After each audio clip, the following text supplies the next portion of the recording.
നിങ്ങളുടെ വീട്ടിലെ പച്ചക്കറിയോ അതുപോലെ തന്നെ ഓർണമെൻ്റൽ പ്ലാന്റ്സോ വളർച്ച മുരടിച്ചിട്ട് വളമൊന്നും കൊടുക്കാതെ നിൽക്കുന്ന ഒരവസ്ഥയിലാണെങ്കിൽ കൊടുക്കാൻ പറ്റുന്ന ഏറ്റവും നല്ല വളം എന്ന് പറയുന്നത് ഓൾ 90 അല്ലെങ്കിൽ 19-19-19 എന്ന് പറയുന്ന രാസവളക്കൂട്ടാണ്. ഇത് 100% വെള്ളത്തിൽ അരിയുന്നൊരു വളമാണ്.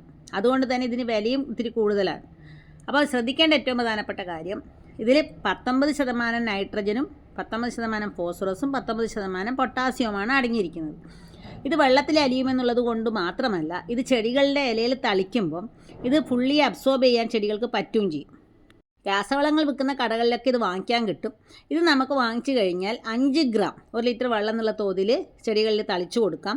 നല്ല വളർച്ചയെത്തിയ ചെടിയാണെങ്കിൽ നമുക്ക് 10 ഗ്രാം വരെ പോകാം.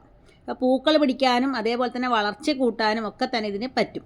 ഇത് മണ്ണിൽ ചേർക്കേണ്ട വളമല്ല, ഇത് സ്പ്രേ ചെയ്ത് കൊടുക്കേണ്ട ഫോളിയാർ സ്പ്രേ, അതായത് ഇലകളിൽ തളിച്ചു കൊടുക്കാൻ പറ്റിയ ഏറ്റവും നല്ല വളമാണ്.